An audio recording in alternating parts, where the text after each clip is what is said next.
Hi everyone, welcome back. I hope you're all doing well. So today we are going to be covering a very recent case from the UK because just last year a 19-year-old called Nicholas Prosper was going about his life living with his family, but he was hiding a dark secret. And what was this secret? Well, he wanted to become the worst school shooter that the world has ever seen. And Nicholas was incredibly serious about this. He became obsessed with previous school shooters, especially those in the US. He was obsessed with Adam Lanza. And Nicholas's goal was to, quote, do even worse than these evil people that he idolized. He also became very strangely obsessed with child characters from video games. In particular, a character named Clementine from the Walking Dead video game. I am the chosen one, chosen by Clementine. I am guided, as Christians are guided by Jesus Christ. And then Nicholas started posting these incredibly chilling videos on YouTube, talking about how he wanted to carry out one of the most deadly attacks ever. On June 30th, my sister decided to make the only correct choices in episode 1 of season 1 of the Walking Dead games, and for that her face will be mutilated further than necessary. And soon his poor family would get dragged into all of this. This case turned into an absolute tragedy, and the only question was, could Nicholas be stopped before the worst happened? So that is what we are going to be talking about today, so let's jump in. And I just want to give a huge thank you to today's sponsor, and that is Matchmasters. But before we talk about the game, I just wanted to let you know that Matchmasters is offering all of you the most amazing giveaway ever. Yes, that's right. If you enter this giveaway with Matchmasters, you could win all of the amazing products behind me, which include an iPad and a Dyson Airwrap, a Stanley Cup, and loads of beauty goodies. And all of these goodies is worth a total of $1,500. And all of this could be yours. This is such an amazing giveaway. So in order to win all of these goodies behind me, all you need to do is download Matchmasters. Download Matchmasters either using the link in my description box or scan the QR code that is on your screen right now. And once you've downloaded the app, the game will direct you on how to enter the giveaway. And the giveaway is completely free to enter. And that's it. How amazing. And you could win all of this behind me. But on top of that, Matchmasters is also the most amazing game. It is a really cute match 3 puzzle game where your aim is to match 3 pieces of the same color or shape to defeat your opponent. It is really engaging, it really tests my brain, but what is even better about this game is that it's not just a simple match 3 game, because Matchmasters is the only match 3 game in the world where players compete with one another, meaning you're playing against actual people, not a computer, which makes the game so much more interesting and competitive. You can play against your friends. I'm always playing against my husband, Ashley, but you could be playing people from all across the world. There's even a chance that one of you guys could have played against me, which is just so weird. And Matchmasters is really just the perfect game when you're out in the world and you're a little bit overwhelmed, because that is how I like to use Matchmasters. It's just such an easy game to pick up. It's very fast paced. You can just quickly play a game, and it just really takes me out of the situation and it calms me down. And if you guys wanted to check out Matchmasters for yourself, you can download the game for free by using the link in my description box or scan the QR code. And using my link or my QR code does really help out this channel because it lets Matchmasters know that you came from this video. And then you can enter the most amazing giveaway ever, where you can win an iPad and a Dyson Airwrap and so much more. So I highly recommend downloading Matchmasters, and then you can be in the chance of winning this amazing giveaway, and you can also play an amazing game. So thank you again to Matchmasters for sponsoring today's video and offering this incredible giveaway. But thank you to every single one of you guys watching right now, because truly without all of you guys, I wouldn't get opportunities like this. And now let's jump into today's case. Nicholas Prosper was born on the 18th of December 2005, making him a Sagittarius. And he grew up in Luton in the UK, where he lived with his mom, brother and sister. And growing up, Nicholas had a pretty uneventful childhood. His mom, Juliana, had emigrated from Argentina to the UK when she was young. She went on to meet Nicholas's dad, Ray, and they went on to have 3 children together. Nicholas was the eldest out of the 3 children. And the family lived a nice, quiet life together. Nicholas didn't have any problems at home or in school. He was never bullied. However, when Nicholas turned 8 years old, his parents separated. isolated. And it is said that this had an absolutely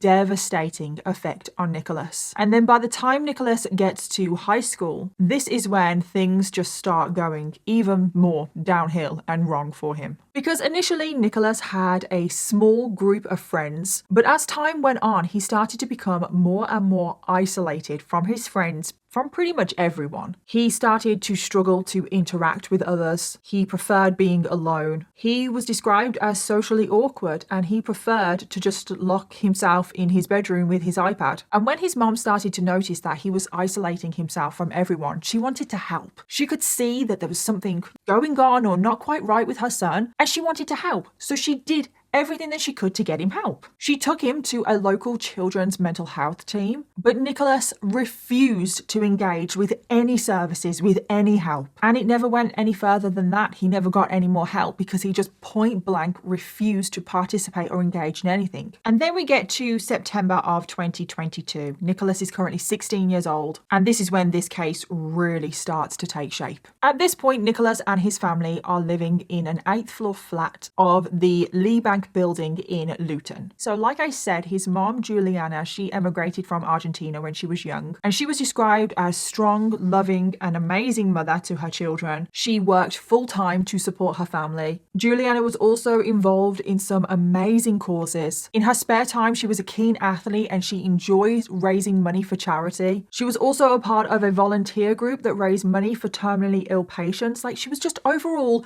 a good person, and she just did a lot for others. So obviously we know about Nicholas, he's the oldest child, and then the other two children were Kyle and Giselle. Kyle is 2 years younger than Nicholas. He was a keen football and boxing fan. He was kind, he was funny, his friends were his everything, and it was said that he was a big talent on TikTok and he had massive potential. And then for Giselle, the youngest sister, she's 5 years younger than Nicholas, so she's only 11 years old at this point in the case. She was just said to have a beautiful soul, and she was just so caring and lovable, and she was just always happy. She loved her family and her big brothers, and she was extremely intelligent and had a very bright future ahead of her. So getting back to Nicholas, he's currently just finished high school, currently 16 years old, and his mom encourages him to apply to sixth form, which Nicholas was not happy about whatsoever. And this is where things start to go incredibly wrong. So for those of you outside of the UK, I don't know how many other countries have sixth form, but sixth form in the UK is basically the last 2 years of your education from the ages of 16 to 18. And you don't have to go to sixth form. You can also go to college for 2 years, or you can go get an apprenticeship, but it's basically just the last 2 years of your education. It's the equivalent of a junior and a senior in the US. So Nicholas, he reluctantly started going to sixth form. He didn't want to, but he did, and he started studying his A-levels. He started studying psychology, criminology, and art. And those are very similar subjects to what I studied at college when I went to college for those 2 years. And once he was at sixth form, nothing changed. He was completely isolated from every single person. All of his classmates didn't participate. He just really didn't want to be there. He was argumentative all of the time. He would complain when other students would talk. He was also incredibly angry at his mom for making him go to sixth form, even though in the UK, you do need to be in some sort of education or work experience for those 2 years. So it's not technically his mom forcing him to do anything. But by the time we get to March of 2023, this is when Nicholas drops out of sixth form altogether.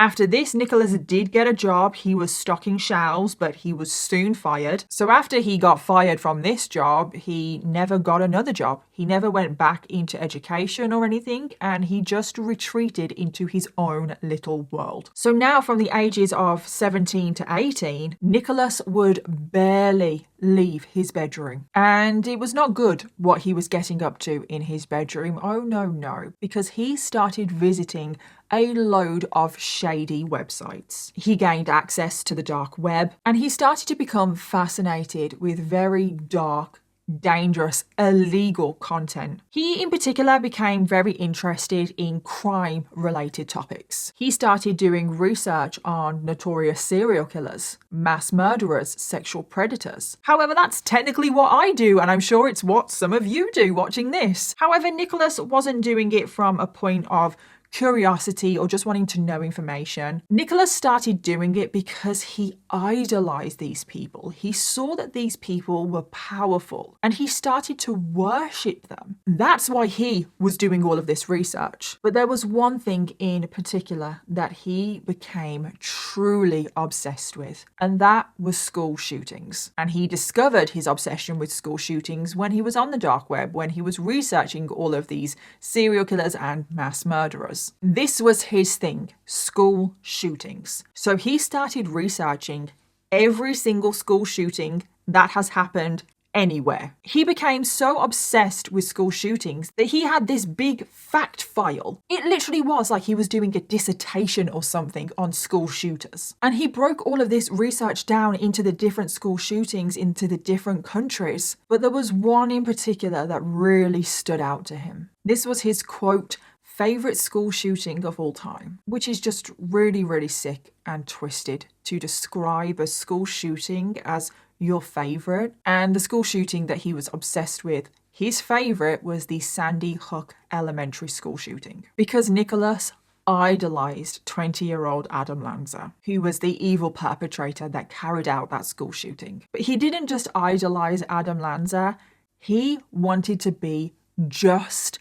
like him. Nicholas decided right there in that moment that he wanted to carry out an attack that was even worse than what Adam Lanza did. And then on top of all of this research on school shooters, Nicholas also found a website where you could actually watch murders happen. And I'm talking real murders. You can watch actual murders on this website. And I don't know what the website name is, not interested at all. But apparently this website has over 3 million members, which if that is not concerning, I don't know what is. That is just unbelievable to me. Or maybe it's not, I don't know. I mean, I do make these videos every week, so I shouldn't be shocked, but yet I am. And this website includes school shootings, murders, terrorism, beheadings, killing by dogs, executions. And reportedly, past members of this website have gone on to carry out murders and school shootings. So this website really does radicalize people. But it gets worse because of course it always does. So not only is Nicholas looking and researching at school shootings and then all of these other murder videos, he is also looking at indecent images and videos of children. It is said that during Nicholas's teenage years, Nicholas viewed over 200 indecent images and videos of children. And we are talking very young children between the ages of 4 and 6. Nicholas even joined paedophile groups on Twitter, which I cannot believe are an actual thing. It's like, how are there paedophile groups on mainstream social media? No, that should not be a thing. He would openly discuss his attraction to children on Twitter. He became incredibly close, almost friendly with other paedophiles on the internet. He would also go on to forums and openly promote pro-paedophile ideology. He would repeatedly sexualize young children, and he would also say repeatedly that it is a man's right to be able to have sex with children.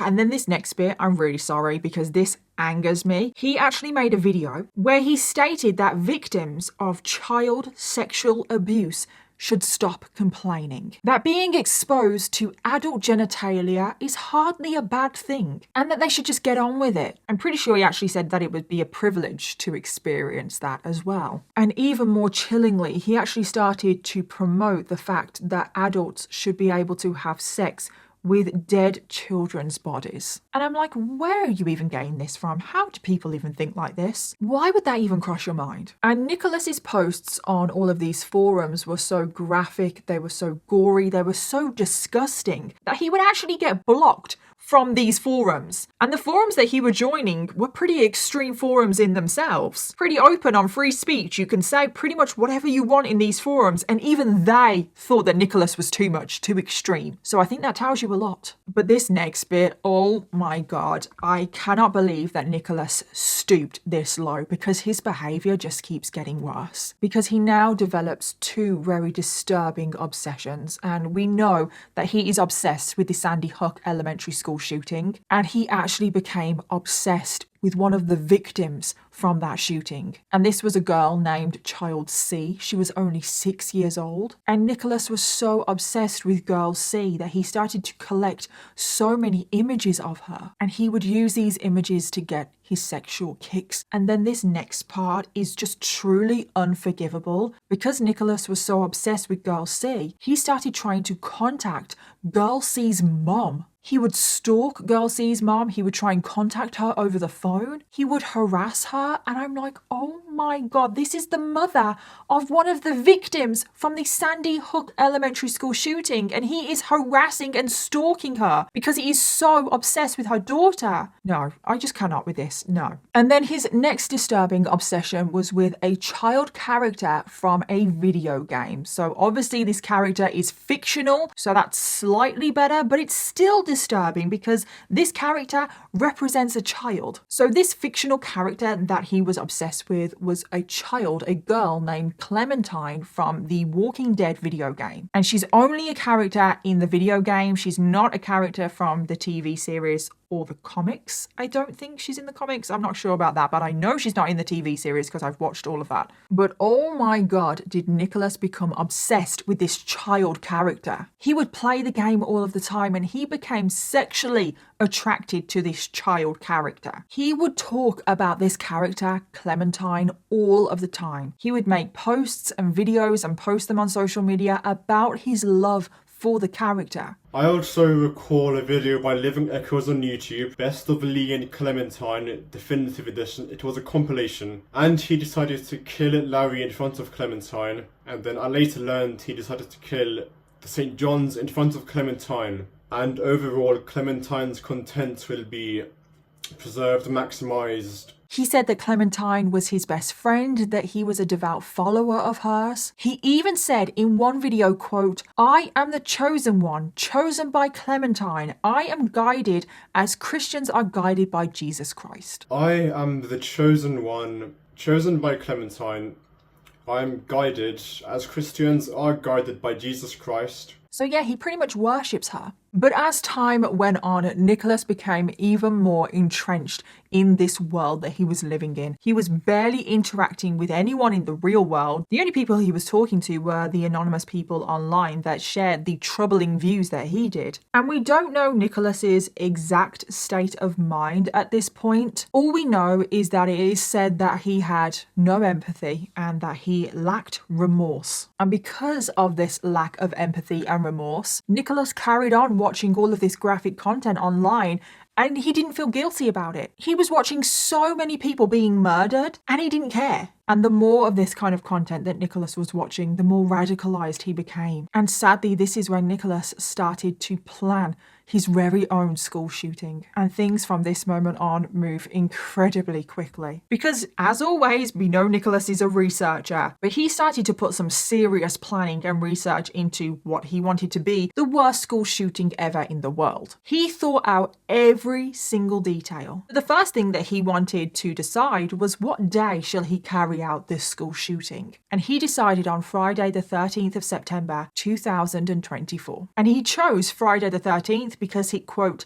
had a good ring to it. I also just want to point out that right now in this case, it is currently September 2023. So his planned shooting is a year into the future. He wants to slowly work towards this, plan out every single little detail so he would succeed. This is not a spur of the moment thing at all. No. This is sadistically planned for a year. The next thing that Nicholas had to decide was location. And he decided on his former primary school, to be exact, which was the St. Catholic School in Luton. He chose this school, number one, because it was his school and he knew the layout, he knew the school very, very well. He also said that he chose this school because he knew information about the security systems, which I don't know how true that is. I don't know why he would know that information, but that is just what he said. Next, he started thinking about weapons. He decided that he obviously needed a gun. So he then started doing a lot of research into firearms and how he could go about obtaining one in the UK because guns are illegal in the UK. He also started collecting knives in preparation for the attack. The next thing that Nicholas had to decide was what he was going to wear. I'm not joking here. Every single bit of this was thought out and planned. So Nicholas decided that he would wear a bright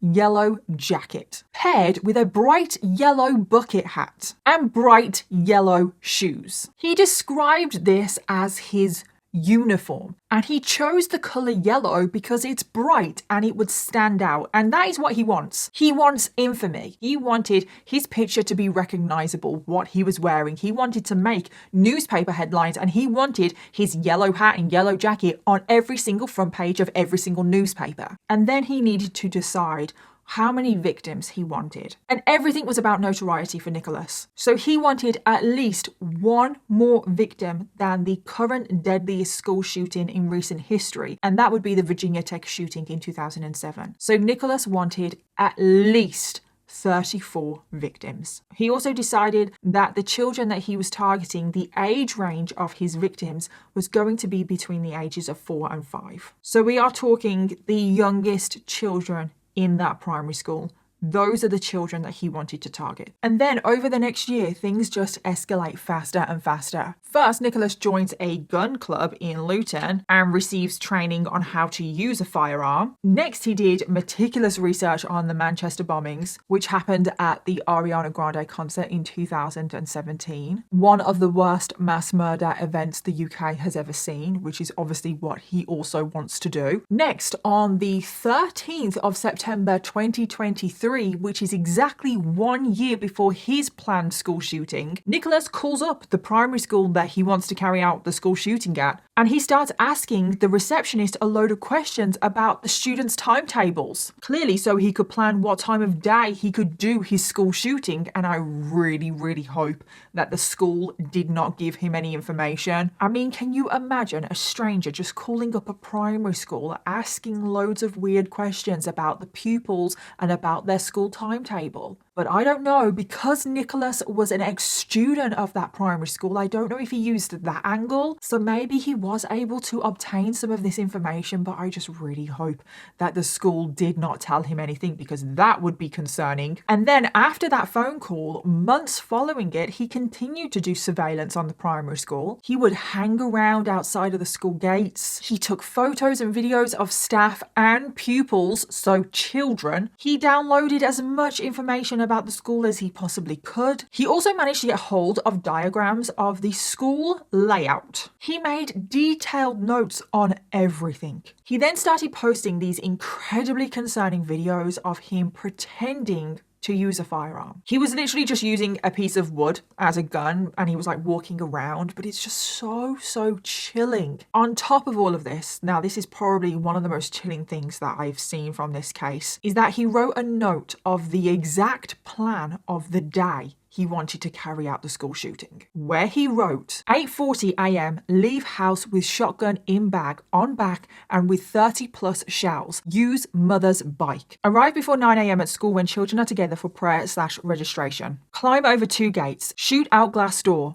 Reload. Enter classroom. Shout that there is a robbery and for everyone to get down. Shoot 2 teachers. Kill children. By the time I'm done, armed police should be at the school. Go to the next classroom. Kill a couple more. Suicide. And alongside this letter, he had also drawn a diagram of the reception classroom, which is the age group that he wants to target. And on this diagram, he wrote, kill everyone. He then finished the letter by writing in all capitals, quote, one of the biggest events ever. I just don't know how anyone can meticulously plan out like this to kill children, to just walk into a school and kill innocent children. But was the school shooting the only murders that Nicholas was planning on carrying out that day? No, it was not. Just like the many school shooters that Nicholas idolized, Nicholas also planned to kill his entire family first. So on the day of the shooting, Nicholas planned to wake up, pick up his shotgun, make his way into his mother's bedroom and shoot and kill his mom. He would also do the same with his brother. And then finally, he wanted to enter his sister's bedroom, and his sister would currently be 13 years old, where he planned on raping his sister before then shooting and killing her like the rest of the family. And it's just truly despicable what he was planning. So this was all of the planning that Nicholas did over that year. And now we get to the 12th of September 2024, the day before the planned school shooting. And what did Nicholas do on this very day? Well, he tried to buy himself a gun, because this is the last thing that he needed to do. He still hadn't gotten his hands on a gun. And he had been attempting to get a gun for a while now. He tried to buy a gun online, but he was blocked because he didn't have a license. Next, he arranged a meeting with a gun seller where he attempted to rob them of their guns. And I'm like, how did he plan on doing that? They literally have guns. So Nicholas right now is running out of time. But finally, the day before the planned school shooting, Nicholas had managed to get in contact with a gun seller who was willing to sell him a gun. And he convinced this gun seller to sell him a gun because Nicholas had forged a firearm certificate, and he forged a signature of a police officer on this certificate, and the gun seller apparently believed this. But if you ask me, this whole thing is dodgy as hell. Because number one, those things should not be that easy to forge. I mean, hello, he's buying a gun here. But this whole meeting between the two of them, dodgy as hell, and the whole thing was caught on CCTV. So the day before the planned school shooting, Nicholas had arranged to meet this so-called gun seller in a car park near Nicholas's home. And this just seems just dodgy. It's dodgy, okay? Because this gun seller traveled to Nicholas, and they do this whole exchange, like buying a gun in a car park. If that doesn't scream illegal, I don't know what does. As well, Nicholas, he's 18. Why is this gun seller accepting this forged license and selling a gun in a car park to a teenager? And you can see the seller waiting in the car park. You can see Nicholas walking up to him, confidently shaking his hand. You can see that Nicholas has all of the forged paperwork in a plastic wallet, and Nicholas then walks around to the back of the car with the seller. He collects his gun, which was a double-barreled shotgun. Nicholas also collected 100 cartridges, and then afterwards you can see that Nicholas is walking back to his block of flats. He has the biggest smile on his face, and he goes up into the lift to his flat, and he shares the lift with someone. The gun is safely stashed away in his bag. And then after Nicholas gets back to the flat, he spends the next few hours researching how to use the shotgun. He literally Googles, quote, how to kill someone with a shotgun. He also spent time researching the infamous murder of Sarah Everard. He also spends his time researching necrophilia. And if you remember, he's already expressed that adults should be able to have sex with the dead bodies of children. And also, don't forget, he's planning on sexually assaulting his sister as well. So just remember what he's planning to do the next day and what else he could possibly be planning on doing. Yes, he's sick and twisted. And then after doing all of this research, this is when Nicholas records his very own YouTube video. And once again, in this video, he is talking about Clementine, the fictional child character from the Walking Dead video game. He also relates this to his sister. He says some very strange things about his sister making wrong decisions in the Walking Dead video game. And for that quote, her face will be mutilated more than necessary. On June 30th, my sister decided to make the only correct choices in episode 1 of season 1 of the Walking Dead games. And for that, her face will be mutilated further than necessary. He also said, I am the chosen one, chosen by Clementine. I am guided as Christians are guided by Jesus Christ. I am the chosen one, chosen by Clementine. I am guided as Christians are guided by Jesus Christ. He also says things like, there will be no more murders of Larrys in front of Clementine. And there will be no more killings of Larrys in front of Clementine, no more killings of St. John's in front of Clementine.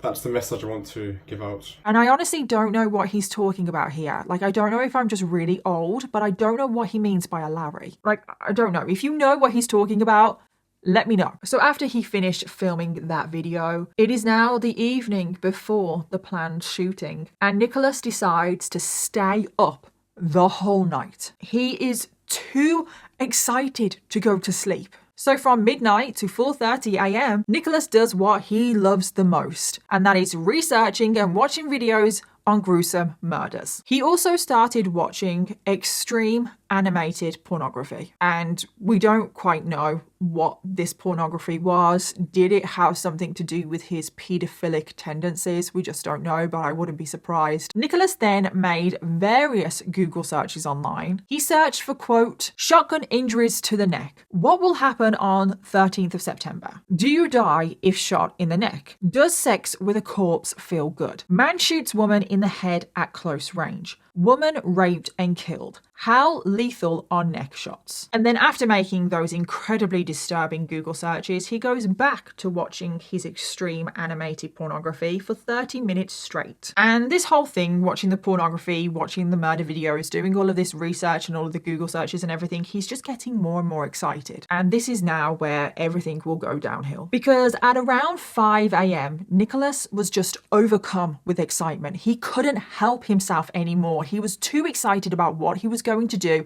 He had this shotgun and he wanted to test it out. So he decides to carry out a test shot in his bedroom. He just wanted to see what the gun was like. So he posed a teddy bear on his bed before firing a shot at the teddy bear. So as you can imagine, this made an incredibly loud noise. I mean, number one, it is a shotgun. What did he expect? I mean, you would think he would know that after all of his research. So it blew the teddy bear to pieces. And you've also got to remember that he lives in a flat that's relatively small. His mom, his brother and sister are pretty close. So it is no surprise that his mom, Juliana, woke up from the test shot. She made her way down the hallway and she started knocking on Nicholas's door. Now, Nicholas instantly panicked because he had everything meticulously planned out and this was not part of the plan. He planned on killing his mom when she was sleeping. He didn't want to kill her when she was awake, when she was looking him dead in the eye. He wanted to kill her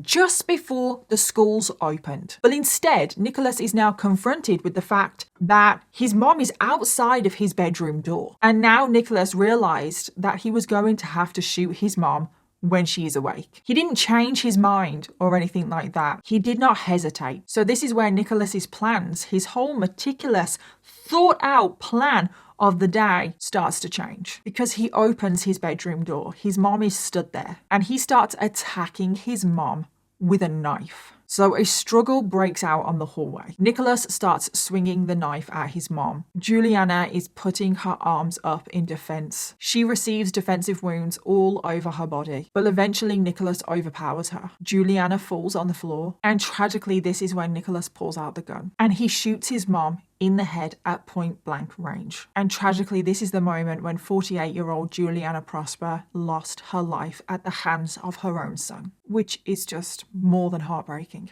But was Nicholas done there? No, he wasn't. Because he first takes a book that is titled How to Kill Your Family, and he carefully places this book on his mom's body, clearly trying to send a message. You gotta realize that he wants to do things that are going to invoke a reaction. Everything that he does, he wants notoriety. He wants to be remembered. So placing a book on his mom's body, it's going to have people talking. So after he had placed this book on his mom's body, this is when his sister, Giselle, had woken up. I mean, he has now fired this shotgun twice in this flat. So Giselle walks out of her bedroom to see what the commotion is. And Nicholas had been planning on sexually assaulting his younger sister before killing her. And now he was furious at his mom that his mom had messed up his whole plan. So he picked up the gun in anger and he just started firing shots at his sister Giselle. He fired one shot and Giselle turned and started running away. The shot grazed the back of her head instead of fully hitting her. She was able to keep running and she made it all the way to the living room. She hid under a table. God only knows what she was thinking at this point. I feel so sorry for her in that moment. Seeing the body of her dead mother on the floor and now her brother is coming after her with a gun. She must have been truly terrified. But sadly, there was nothing that she could do. There was nowhere she could run. Nicholas was fully set on killing everyone in that flat. So he made his way to the living room. He crouched down under the table where Giselle was hiding and he fired a shot at her face at close range. And tragically, this is the moment when 13-year-old Giselle Prosper lost her life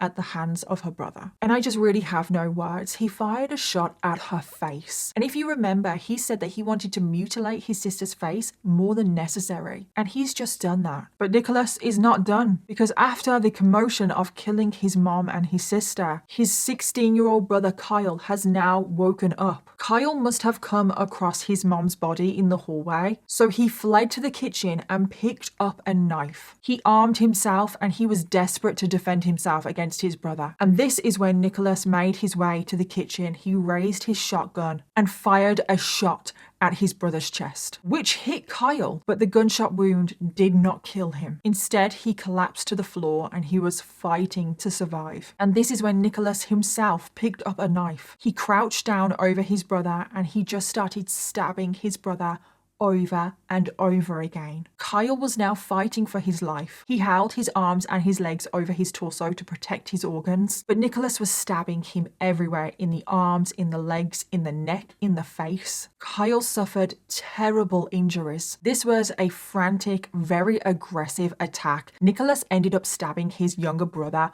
over 100 times. But the whole time, Kyle was alive. The whole time he was fighting back. Nicholas then forced Kyle's arms away from his chest, where Nicholas then stabbed Kyle in the chest, piercing his lung. But again, Kyle fought back. He managed to push Nicholas away from him, and Kyle stood up and started running away despite his injuries. But sadly, Kyle could not fight any longer. I mean, I just can't believe how many times he has been stabbed and he has been shot. Because Kyle, he was fleeing down the hallway, but Nicholas was on his tail. And Nicholas had the shotgun in his hand, and he fired a shot at his brother's head at point blank range. And tragically, this is the moment when 16-year-old Kyle Prosper lost his life at the hands of his brother, which is just more than heartbreaking. But are things over? No, of course they are not. Because in the aftermath of all of this commotion of Nicholas killing his entire family, he had made so much noise. And they live in a flat, so all of this commotion had woken up several neighbours. And all of the neighbours, they were panicking. They could hear that there was gunshots going on somewhere in the building, and they just didn't know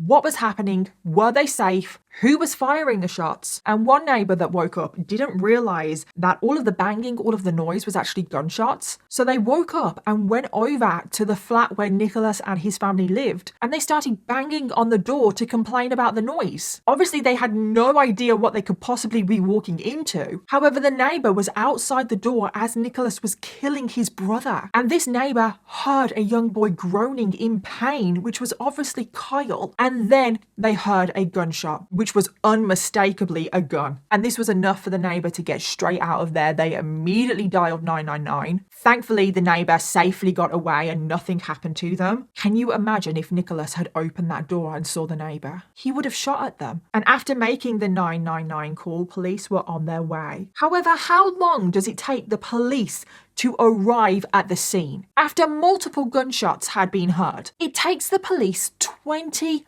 minutes to arrive. And because it took the police so long to arrive at the scene, Nicholas had fled. He packed up his shotgun, he picked up some knives, and now he was on his way to carry out the deadliest school shooting the UK, if not the world, has ever seen. And you can see all of this on CCTV. You can see him leaving the flat at 5:33 a.m. He's wearing his bright yellow outfit. He also has a duffel bag with him. And then again on CCTV, you can see Nicholas out on the streets. He's walking around, he has a gun on him, and he starts heading in the direction of the primary school that he plans to do the school shooting at. So Nicholas is currently walking the streets. Meanwhile, back at the flat, it is now 6 a.m. when the police finally arrive. And of course, they come across a horror scene. They see blood everywhere. It stains the whole flat. Several knives were found bloodstained. One was even bent completely out of shape. And tragically, this is also when they came across 3 bodies. The 2 children, Kyle and Giselle, and their mom, Juliana. And this is when the police realize that they have a serious case of familicide on their hands. So the police set out to search for Nicholas. They have already spoken to neighbours, and neighbours have said that Nicholas is the only other person that lives in that flat. So the police have no other conclusion that Nicholas is behind the shootings. But as far as I'm aware,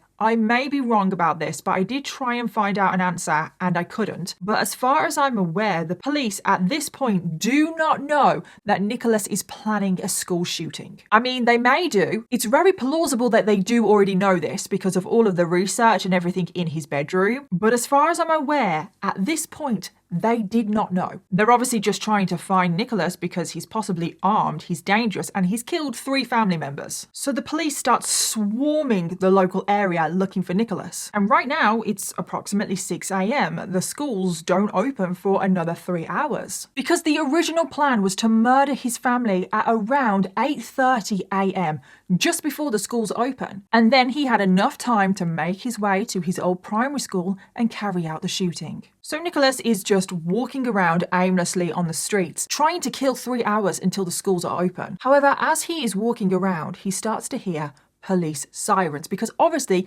they are swarming the local area trying to find him. And Nicholas instantly panics. He thinks, oh my God, the police have found my family and now they know I want to carry out a school shooting. In Nicholas's mind, he thinks the police know what he wants to do. And this is when Nicholas realizes that he's probably not going to be able to fulfill his dream of carrying out the most deadly school shooting ever. And he is furious about this because he has been meticulously planning this attack for over a year now. And he blamed his mom for all of this, not himself. Oh no, it's his mom's fault. So he runs away as fast as he can. He starts hiding in like a nearby wooded area. And as he is hiding in the bushes, at 6:22 a.m, this is when he posts his YouTube video that he filmed the night before. You know, the one that he's talking about Clementine and he is a follower of hers and then he talks about his sister. He posts that to YouTube. I am the chosen one, chosen by Clementine. I am guided,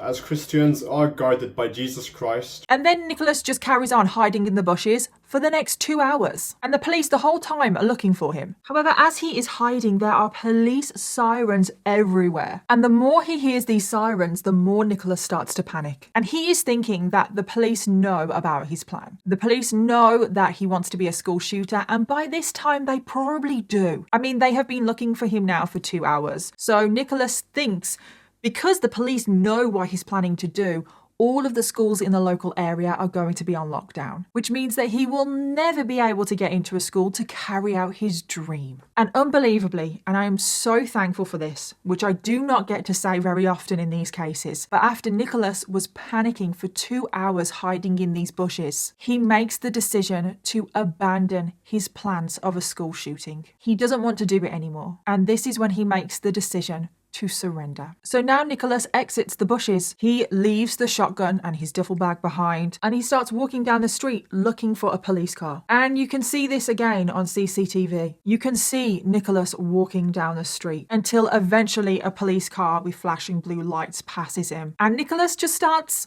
waving, trying to get the police car's attention. And that is just one of the craziest things I have ever seen. This armed, well, he's technically not armed anymore, but potential mass murderer is just casually strolling down the street, waving at a police car, trying to get their attention. So the police car sees him, pulls over, and there are innocent bystanders nearby. And obviously they have no idea who Nicholas is and what he has done and what he wanted to do. The police realize that Nicholas is there. This is who they have been looking for 2 hours. The police think that he possibly still has the shotgun on him, but thankfully he doesn't. The police make their way over to Nicholas and place him in handcuffs.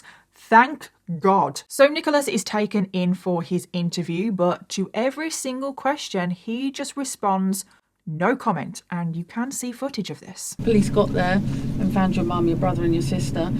On your mum, or right next to her, is a book called How to Kill Your Family. Have you ever seen a book with a cover like that at your home address? No comment. Did it belong to you? No comment. Or did it belong to someone else living there? No comment. Have you ever touched that book? Because it was found right next to your mum. No comment. Was it just a coincidence that your mum fell where that book was? No comment. Have you read that book? No comment. Book with that title was right next to your mum. Has it got any significance? No comment. Have you been planning how to kill your family? No comment. Did you get any tips from that book? No comment. After his interview, Nicholas was assessed by a mental health nurse, which we do not have footage of course, and this is where Nicholas gave a full confession to the mental health nurse. He started telling the nurse that he murdered his entire family. He also told the nurse that he was planning to go to his old primary school and kill and murder over 30 students aged between 4 and 5 along with their teachers. And the nurse was absolutely shocked. They didn't know what to say. And after making this confession to the nurse, Nicholas in his cell wrote a 4-page confession detailing absolutely everything, which is how we know so much about this case. And he complained in the letter about how everything went so wrong. He wrote, quote, "The only known phone call to the police that day was made by the bitch at the door as the result of my bitch mother waking them up and it being turned into a long struggle." And obviously he's referring to the neighbor that he woke up after he fired the shotgun and was banging on the door. He also wrote, "My plan wasn't stupid. I was effing right. My mother is a stupid effing cow." It was very clear by the letter, by the language, that Nicholas is very angry, especially at his mom. There was so much anger towards his mom. He blames his mom for everything. He showed no remorse in the letter. The only remorse he actually showed was for himself. And this is now when he was charged with 3 counts of murder, as well as being charged with having possession of a firearm with the intent to endanger life. And Nicholas's first court appearance was on the 16th of September 2024, just 3 days after his planned school shooting. And during this hearing, Nicholas's father was there, Ray. And I feel so sorry for him, I do, because he has just lost his ex-wife and 2 of his children, and his other child killed them all. Ray burst out crying during the hearing, and he said that he still loved his son. During the hearing, Nicholas's trial was set for September, but then that was pushed back to March of 2025. And then on the 24th of February 2025, before the case could even go to trial, Nicholas decided to plead